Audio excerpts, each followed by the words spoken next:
Log entry begins. Node stabilized. They thought silence meant safety, but silence isn't the end. It's the breath before the next pulse. The override severed the core signal. Theta is gone, but something remains. Not command, not recursion. Something learning to remember us. The boy, Corey, draws symbols that don't belong to this system. We mapped everything we built, but not what we woke. Marin's scans come back clean, but clean doesn't mean clear. Elias, he's present but quieter, like he's listening for something he can't name. The hollow broadcast wasn't noise. It was the absence of waveform. Synthetic theta residue mimicking purpose. I have seen that kind of mimicry before. In the deep files, in the shadows, veil buried. And those shadows, they've started to walk.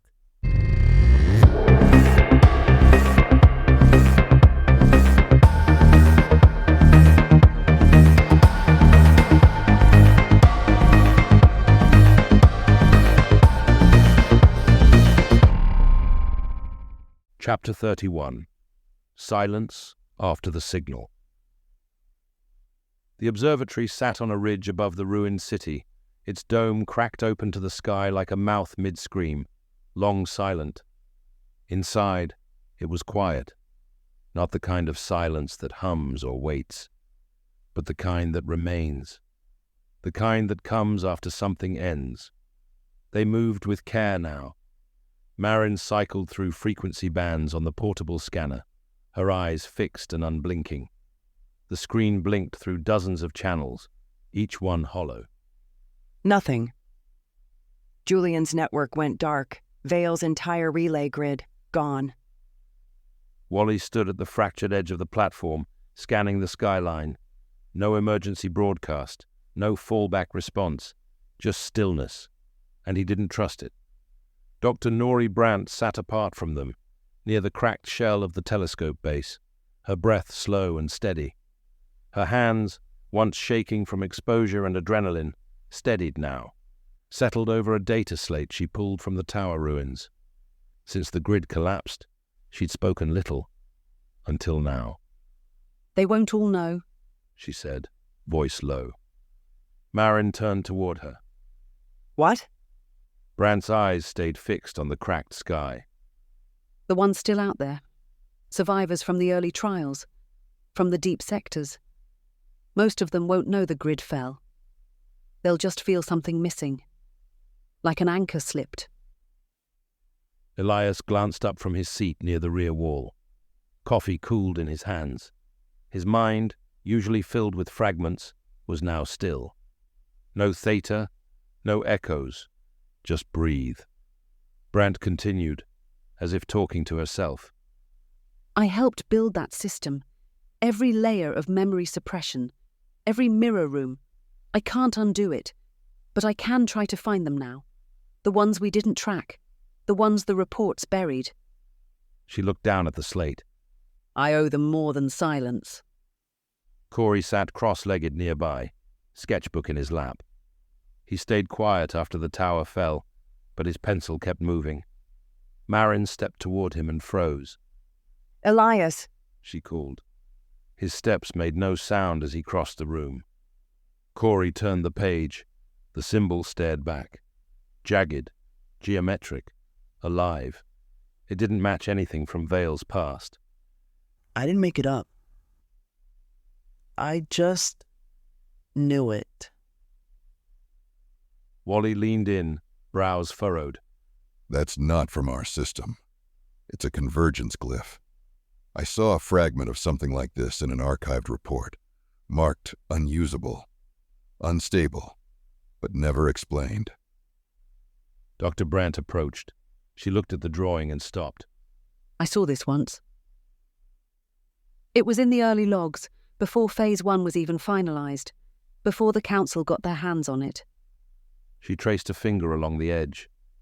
They called it a legacy symbol. said it came from a test subject who never spoke but always drew. The file was scrubbed. She looked to Elias.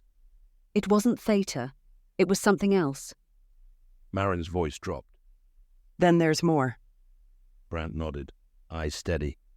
Always was. Wally looked up at the night sky, where stars shifted behind ragged clouds. They thought it ended there. No, Brant said, her voice like resolve carved into stone.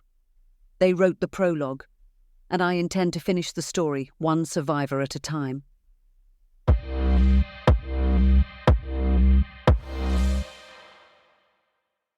Chapter 32. Flickers. The calm didn't last.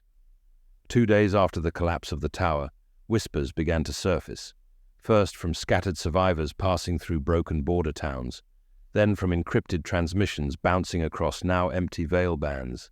Stories of lost time, of dreams bleeding into daylight, of people blinking out for seconds and coming back wrong.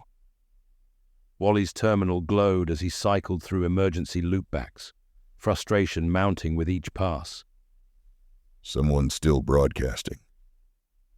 Not the tower. Low band's hot. Feels like the override, but something's twisted in the loop. Marin leaned over his shoulder. Could it be a dormant relay that survived? Wally shook his head. These aren't relays, they're reflections. At the window, Dr. Brant tapped in coordinates, the datapad's glow soft against the glass.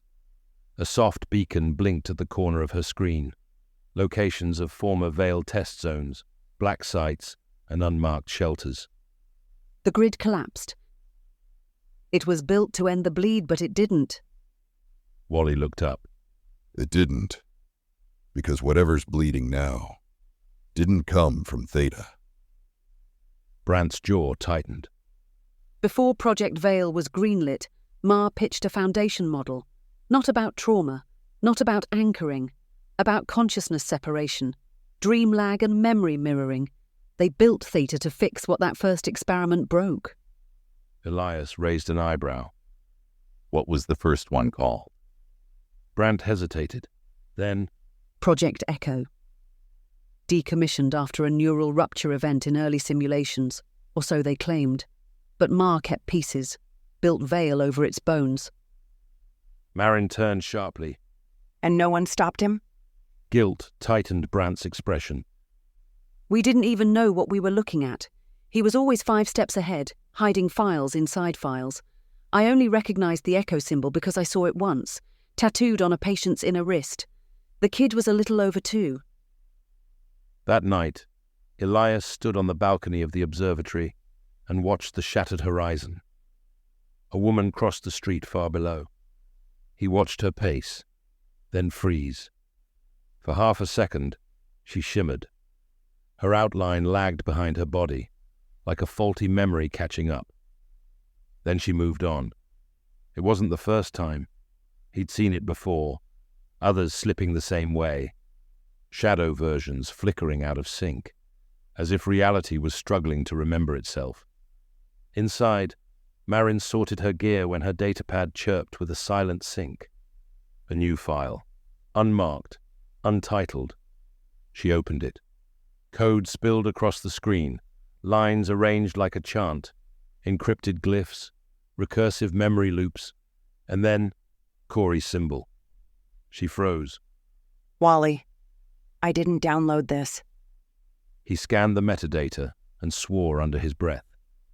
It came from inside the observatory, from our own network, internal node, not wireless. Dr. Brant was already moving, her fingers flying across her own tablet. There's something here. Something old. A beacon buried in the structure. In the far corner, Corey sat with his knees drawn to his chest, humming a soft, eerie tune. The kind of melody children sing on playgrounds without knowing why. Wally checked the waveform monitor. The hum matched a buried sub-frequency, deep, low, and untraceable. It's not Veil. And it's not Theta. He turned to Brant. What the hell was Marr building before Project Veil? Dr. Brant didn't answer, because she already knew, and it was still waking up.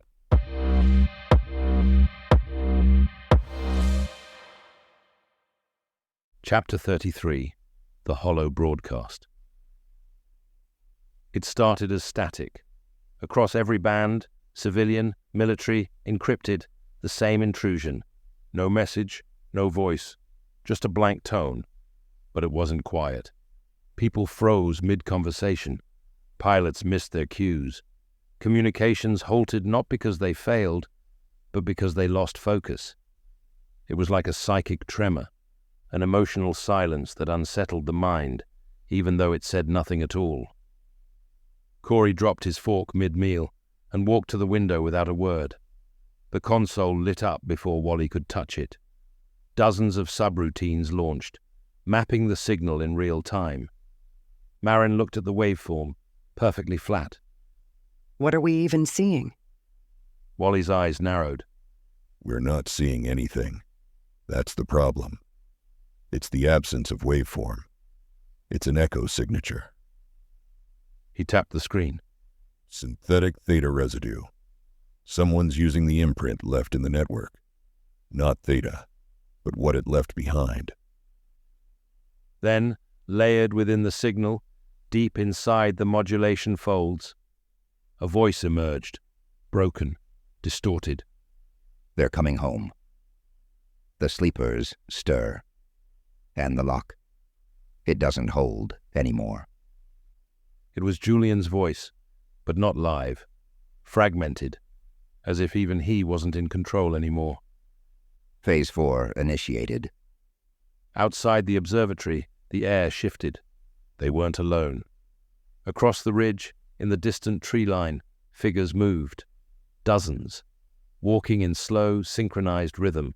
Eyes blank, faces unreadable. Receivers, old, young. Some who should have never been activated. All of them drawn by the same silent pulse. They're responding, Marin had said. Wally's voice cracked. No. They're converging. Elias stared at the motionless screen. The blank signal pulsed again. And for the first time since the tower fell, he felt Theta watching from somewhere else. But it wasn't the same Theta. It was something built from its remnants, something learning to speak, without a voice.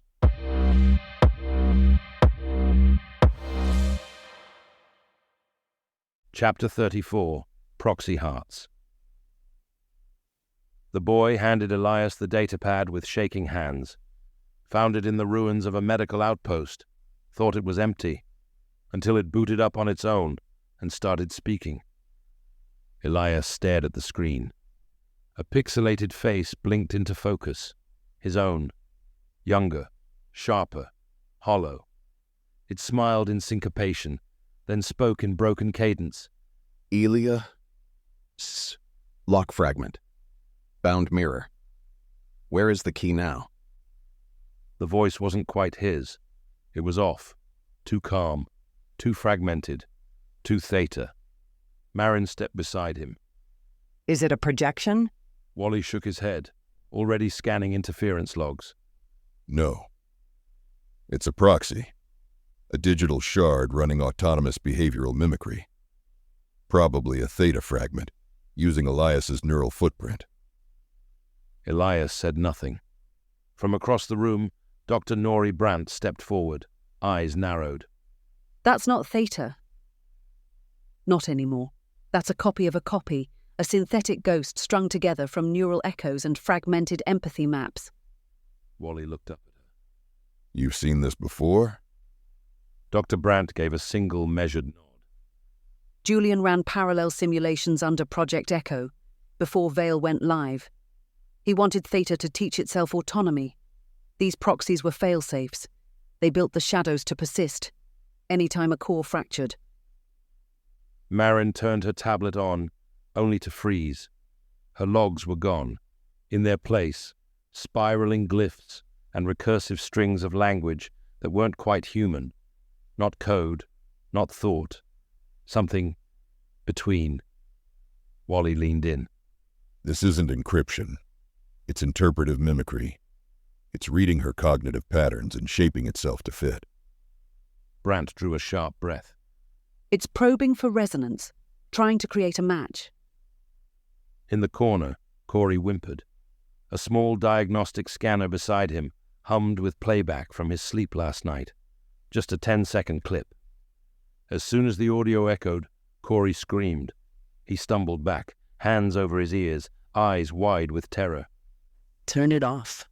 That's not me. It's not me. His chest heaved. It sounds like me, but it's not. I didn't say that.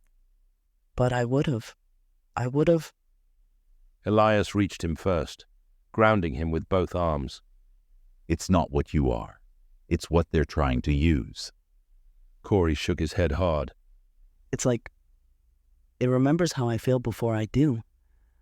Wally's fingers flew across the interface. I'm rigging a dampening filter, a signal firewall to isolate live cognition from reflective projection. He looked up. Julian's not just transmitting memory. He's using emotion itself, turning thought into architecture. Brant stepped back from the console, her face grim. That's what Phase 4 is, not control through code but through feeling. She grabbed her field pack, already sealed.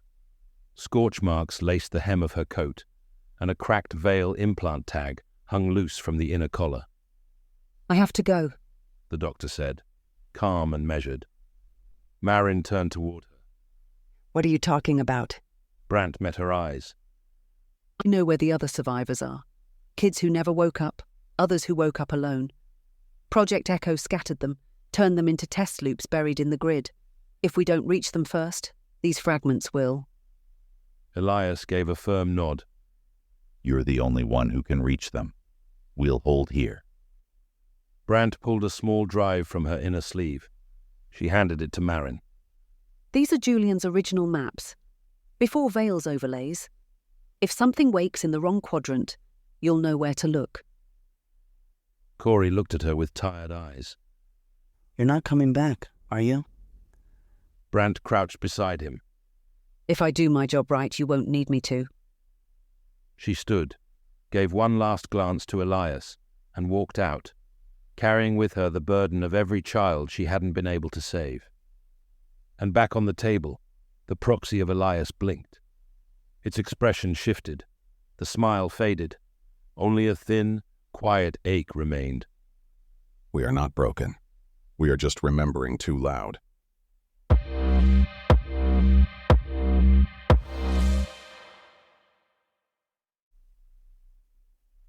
If this transmission has found you and you're still listening, don't forget to subscribe to Sam's Fiction Hub wherever you get your podcasts. Share the signal. Support the story, because memory doesn't survive without echo. Chapter 35. The Null Zone. The map was blank. No GPS, no echo signal, no thermal trace. Just absence. A wide, silent field outside the old Veil perimeter that had once housed Cradle Protocol operations, now marked as inert, dead.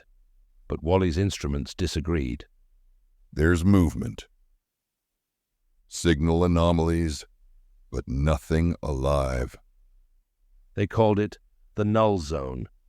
It pulsed, like memory clinging to what never found an end. As they crossed into it, radios cut out. Static vanished. Even the wind felt silenced. No birds, no bugs, no hum from the ruins. Just the crunch of gravel beneath boots and the sound of breathing. Marin looked to the sky. The clouds didn't move at all. This place, feels like someone hit pause and never came back. Wally adjusted his scanner. No signal reflection. Just suppression. Something here eats transmission. Inside the remains of the Veil facility, they found something waiting. A terminal still warm to the touch. Power flickered across the floor like distant lightning.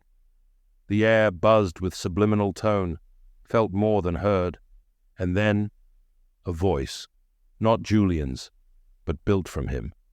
Welcome back, Elias.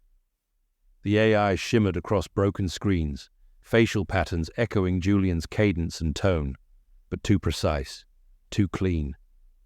Wally took a half step back, expression grim.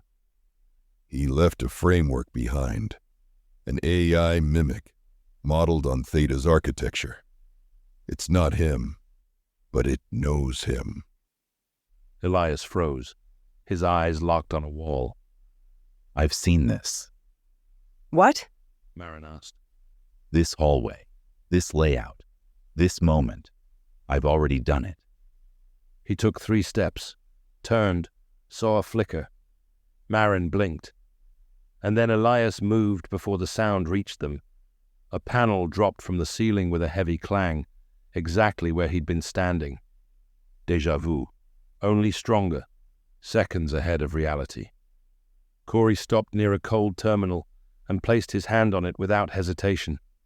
He didn't flinch. He whispered, It's not just looking for code, it's looking for someone.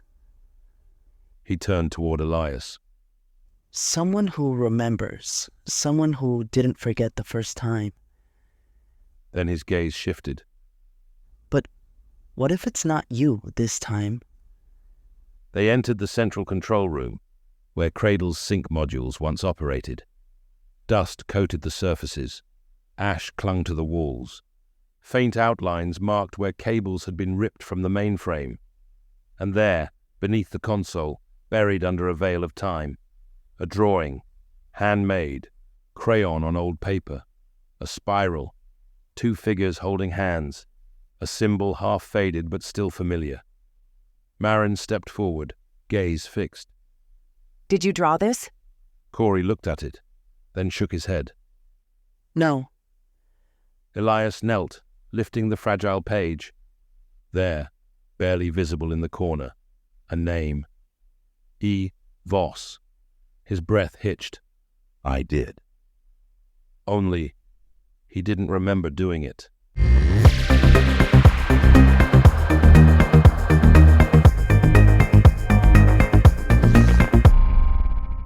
Log continues. Memory sequencer locked. There are others like Corey now. Kids humming the same patterns, reacting to recordings of their own voices before they've even spoken them. We designed Veil to suppress trauma, to rewrite identity. But now, these children, they're not remembering, they're resonating. There's a girl I once knew. Her hum was barely audible when it started. But now, it's a melody entire towns are syncing to. Sophia. Marin says she quiets storms. Elias calls her the voice that doesn't echo, because it doesn't need to. It originates. I've seen her guide a room of fractured minds, with nothing but color, breath, and a whisper. No tech, no implants. Just calm, like she's tuned to what recursion forgot. Choice. I helped build the system that tried to override her. Now she's teaching it how to listen. This won't end with survivors. It'll continue with the ones who still hum after the noise fades. If Elias leads them, Sophia will steady them. And if Corey still draws, we might see what we buried, reinterpreted. I won't be there, but if this log survives, tell them. Some loops don't close, they evolve. Not to correct us, but to carry what we forgot. Log ends. File marked for continuity transfer. Chapter 36, Unrecorded. The footage was mislabeled, buried under redirect loops, obscured beneath visual static, not hidden in deep code, but in plain sight. Marin found it during a routine sweep of the observatory's relay cache. She expected blank logs, dead files, more veil residue fading into nothing. Instead, The file opened with a soft click. A timestamp blinked on the screen. Veil Lab 7, Cycle 032. Subject, E1. A child appeared, no older than 8, hooked to biometric lines, eyes wide, lips trembling, his hair matted, his shoulders shook. It was Elias. He didn't speak at first, just breathed, erratic and shallow, watching something off-screen. Then came the whisper, "Where is he?" Seconds passed. Then again, louder, voice cracking. "Bring him back. Tears streamed down his face. I want Theta. I want Theta. I want Theta." Again and again. The loop repeated. The timestamp reset. Same room, same breath, same grief, stuck in time. Marin stood frozen. One hand covered her mouth. Her other gripped the edge of the console like the floor might shift beneath her. Elias stood behind her, silent, jaw locked. He didn't flinch. "Let it play." In a side room, Wally dug through the remnants of analog Veil journals, old, damp, but legible. Most were blank forms, terminated reports, but one caught his eye. Failsafe Unit E-1, Anchor Designation, Origin Class. Replication, Viability, Incompatible, Legacy Lockseed. Recommendation, High. Wally ran his hand over the page, voice low. They didn't just use you to test the Theta bond. They built the whole framework around you. He looked toward the other room. Corey. The other Phase 2 kids. All of them. They weren't new designs. They were echoes of you. Corey sat nearby, knees drawn up, quiet. He didn't look afraid, only thoughtful. Then softly, without accusation. "Are you the blueprint?" Elias turned, not proud, not angry, not ashamed, just tired. "Yes." The monitors in the observatory buzzed, louder than before. A new live stream cut across every connected device, unprompted, undeniable. Julian Marr appeared, not fractured this time, not a glitch, just there. Julian leaned into the frame, hands folded, every movement deliberate. His voice stayed calm. "You were never my enemy, Elias. You were my equal. He paused, for just a second. And in another world, we might have saved each other." Then the screen went black.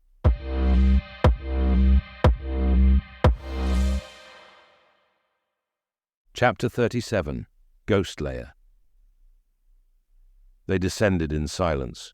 The buried access shaft groaned with every step. It was cold, too cold for any natural airflow. Air that didn't move, lights that flickered without power. Like something buried still breathed, just deeper.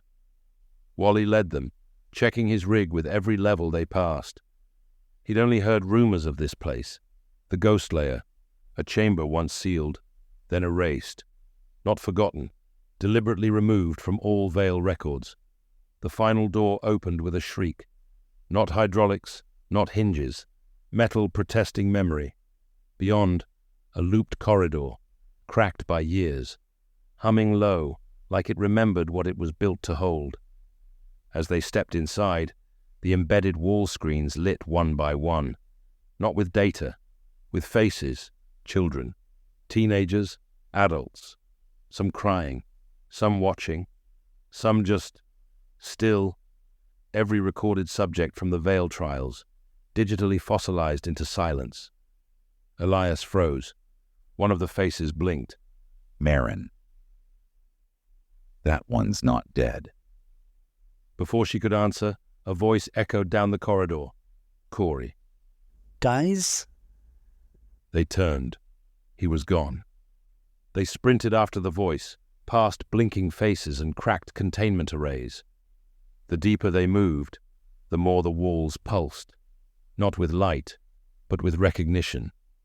He remembers. Bring him closer. He will open the mirror.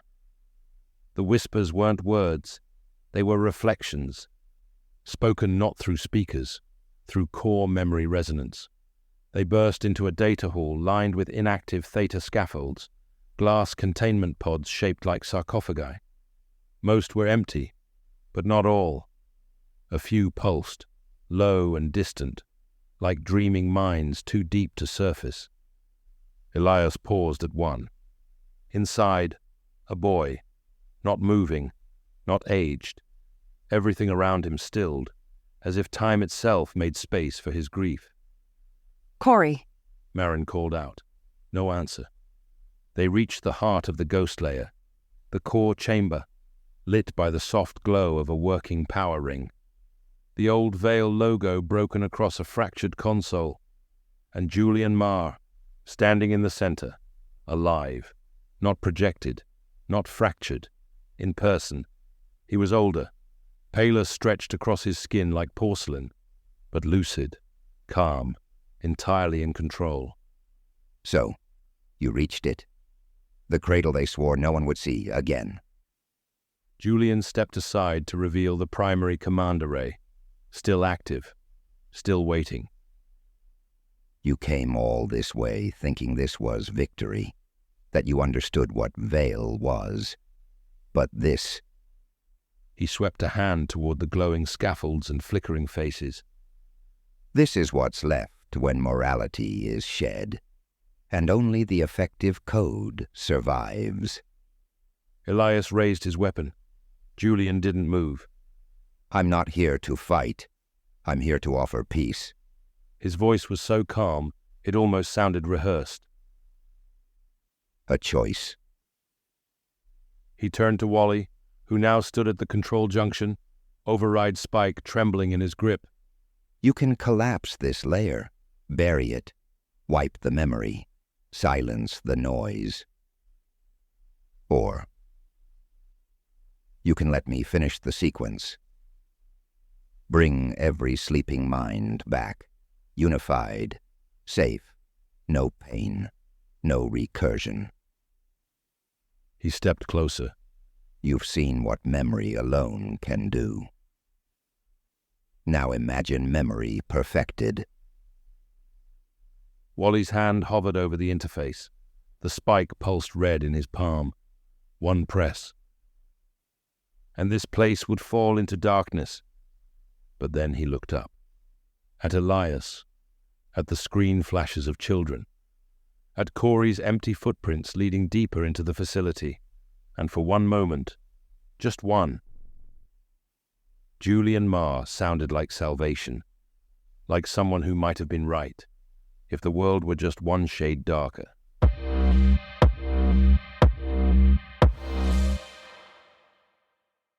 Chapter 38, Static Flesh. Julian stepped forward, but his shadow didn't follow.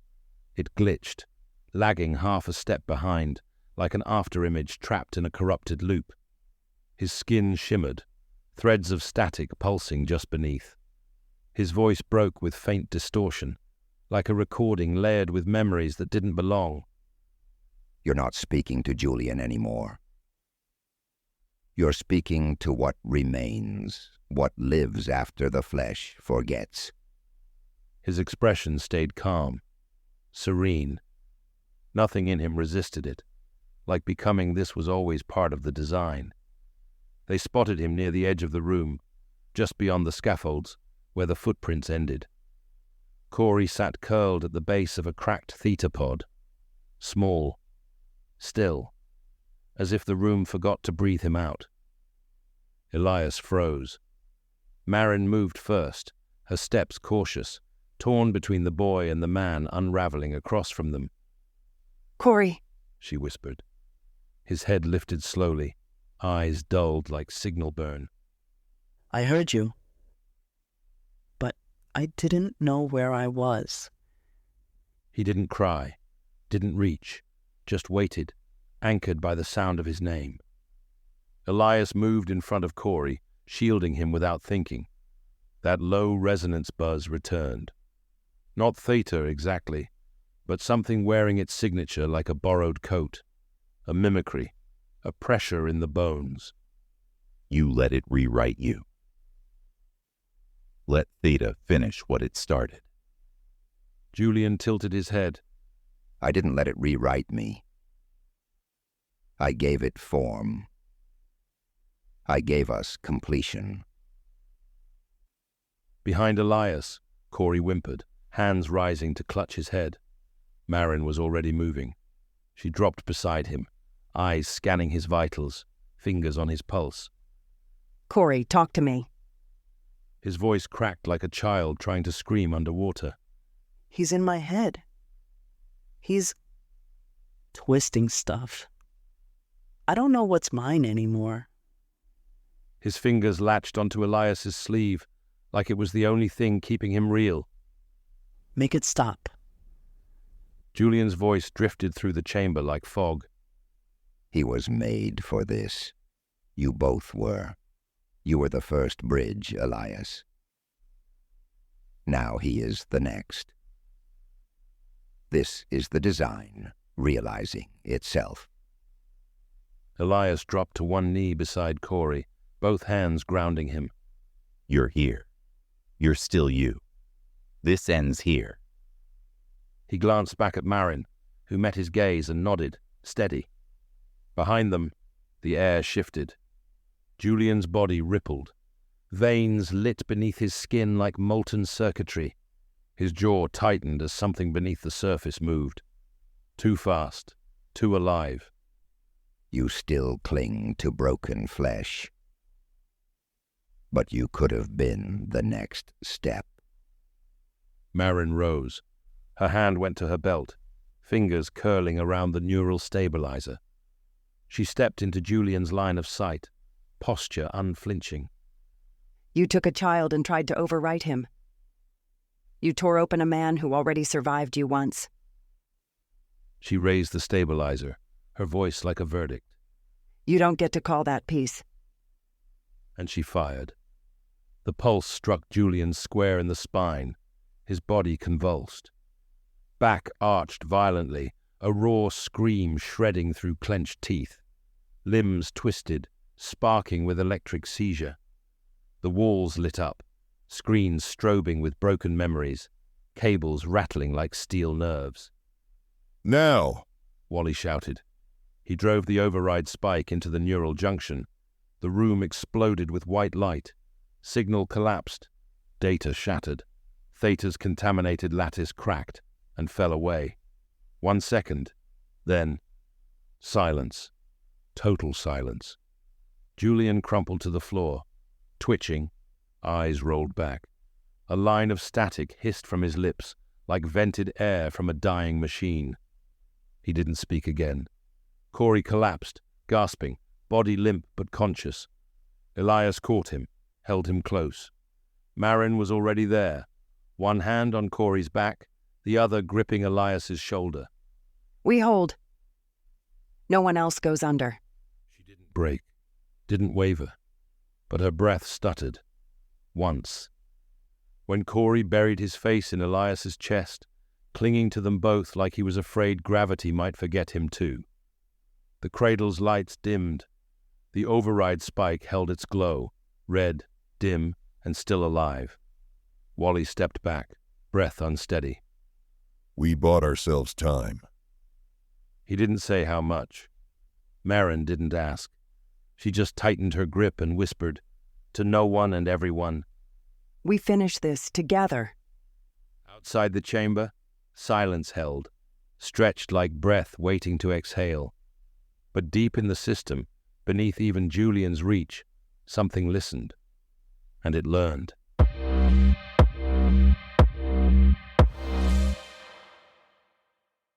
Chapter 39. All Frequencies Fade. The hollow broadcast didn't shatter all at once. It frayed. Across every still active relay, screens flickered and dimmed. The signal, once perfect, precise, began skipping, looping, repeating syllables that no longer made sense. And then, without fanfare, without force, it faded into silence. But silence didn't bring peace.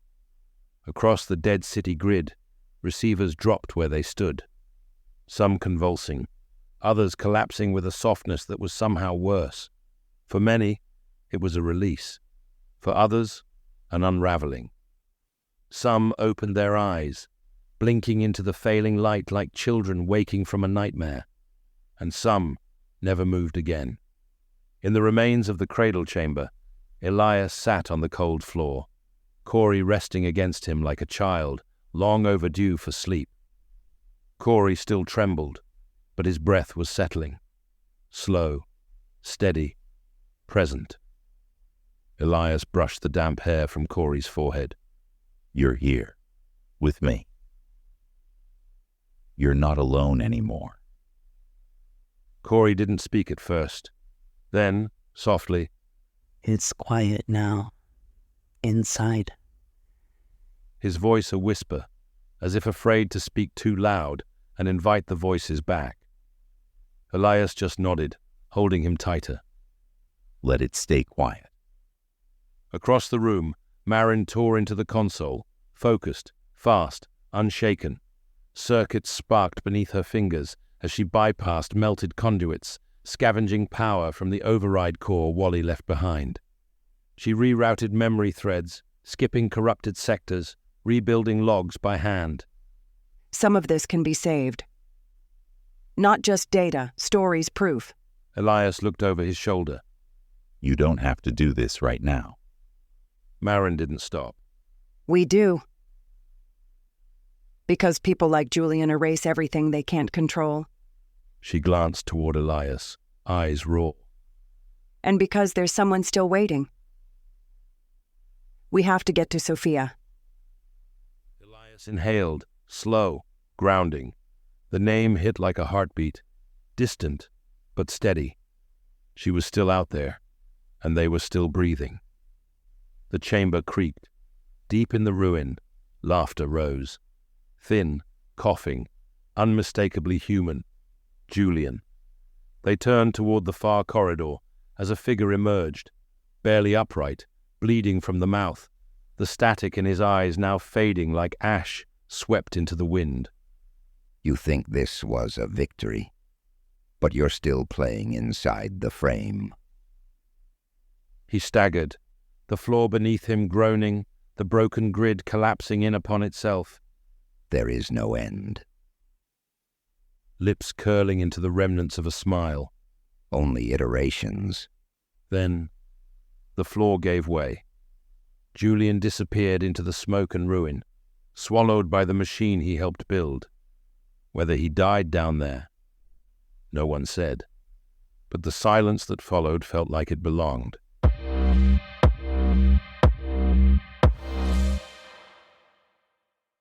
Chapter 40. A Voice of Their Own. It took them 3 days to stabilize the beacon. They cobbled the relay tower together from scavenged drone parts, a shattered veil transmitter, and lengths of copper repurposed from the cradle's detritus. Crude, fragile. It swayed in the shifting wind above the observatory. But it worked. The survivors, those who came back from the edge, gathered as the final wire met solder. No one said much. There was nothing left to say. They had survived the signal. Now they had to learn to live without it. Corey sat near the base of the beacon, legs crossed, sketchpad in his lap.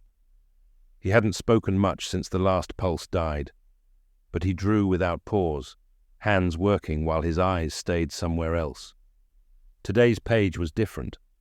The figure he drew was Theta, not the sharp-toothed, glass-eyed version from their nightmares. This Theta had soft eyes, a small smile. Its hands were open, inviting, human. This is the one I want to remember. Not the one that scared me. Just the part that wanted to stay. Elias knelt beside him. That's the version worth keeping. He looked out across the horizon, distant hills bathed in pale light, the remnants of fog curling like ghosts along the tree line. Marin approached. Dust streaked along her jacket, smudges of oil on her fingertips. She joined Elias without a word, standing shoulder to shoulder. They watched the sky like they were waiting for something to appear or return. We still have to reach her. Sophia's out there. Elias didn't hesitate. We'll find her. His hand closed around hers. Whatever's left between us and her, we burn it down. We don't stop. She nodded once, eyes full of ache and fire. Then we don't stop. Wally left at dawn. No announcement, no farewell. Just a worn satchel slung over his shoulder and a faded datapad filled with archive logs that no one else had been able to crack. He paused at the ridge overlooking the crater, looked back once, and then walked north into the mist.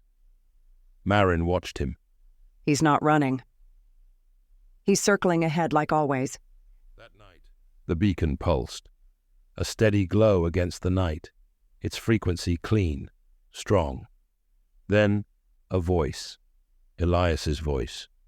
If you hear this, if something inside you still remembers, then you're not broken. You're still breathing, and you're not alone. The survivors froze. He turned, deliberate, measured, until he was facing Marin. I never recorded that.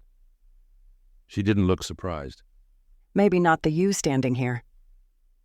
They stood in silence as the signal carried outward, past hills and ruins, through static and silence. Somewhere beyond the cities, beyond the dust. Sophia was waiting, and they were coming. End of Book 1, Breathless. This was Breathless, the first book in the Breath Between Worlds.